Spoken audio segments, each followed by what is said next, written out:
Why is Alan West not there? You want to talk about race for a minute? You want to talk about race for a minute? We can do it without getting anyone angry.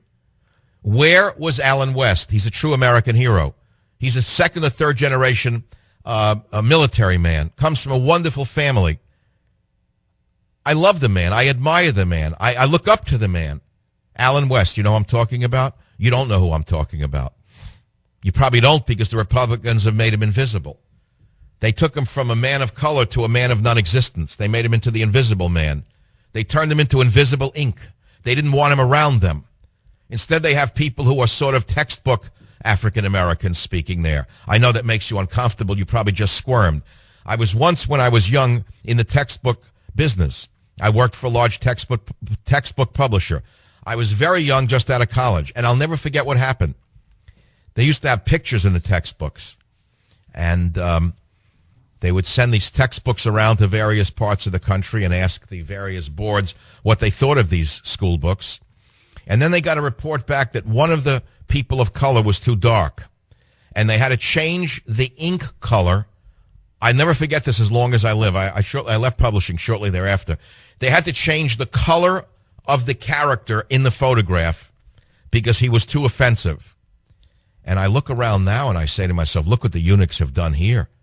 They take Congressman Alan West and they're almost ashamed of him, and they hide him, not only because he's a real African American, but because he's a real war hero.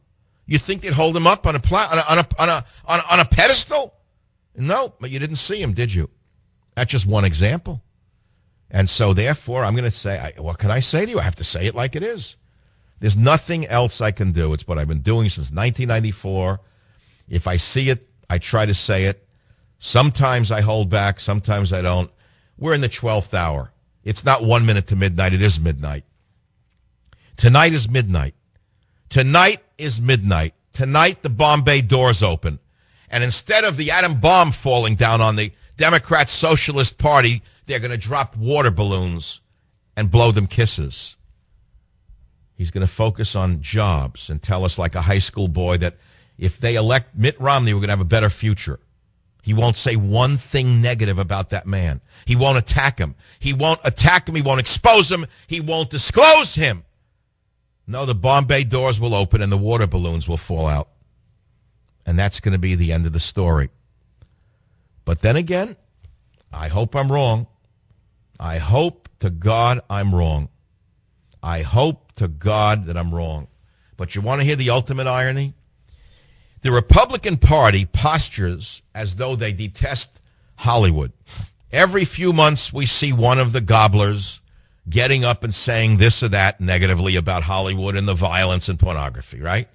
And they've got to stop it, blah, blah, blah. They throw a bone to the social conservatives. The very same Republican Party that attacks Hollywood is now relying upon Hollywood in the form of Clint Eastwood to save the day. You hear this? Has anyone else said that? The very same hypocrites who attack Hollywood for violence and pornography are relying upon the octogenarian star, Clint Eastwood, to come out there. I hope that he can still, amble up on his own and save the day. It's just going from bad to worse for me. It's been the worst week of my life. This has been the worst week of my life in radio. I've never seen anything like it. I can hardly eat. I'm exhausted at the end of the show watching this. I have never seen such a charade in my life. My only hope is that next week is worse.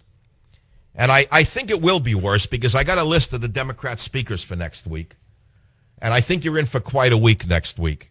If you think the Republicans are doing a poor job, and if you think they're out of touch with reality, wait until you see what they do next week. Do you know who they're having on their speaking list next week?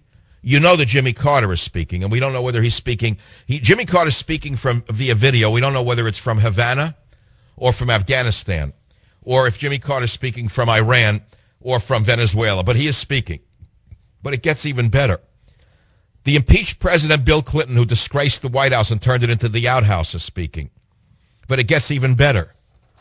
Congresswoman Barbara Lee, perhaps the most anti-American, vile woman to have ever infected the House of Representatives, is speaking. And so you're going to have quite a week next week, and I think next week you might be happier with me than you are this week.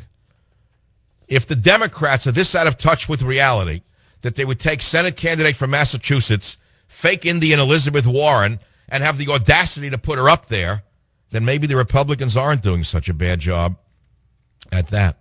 If they would take a man like Arnie Duncan of the Education Department, who has debased and degenerated the education structure in this country, then perhaps the Republicans aren't doing such a bad job at that. Yep, they've got quite a list next week of speakers, and those are just some of them. And believe me, God willing, I'll be on the air, maybe giving you your money's worth at that time as well. Is there anyone out there listening to this program who agrees with me in my analysis of what the Republicans are doing? Do you agree with me that the eunuchs are committing suicide? I'll be right back. Savvy.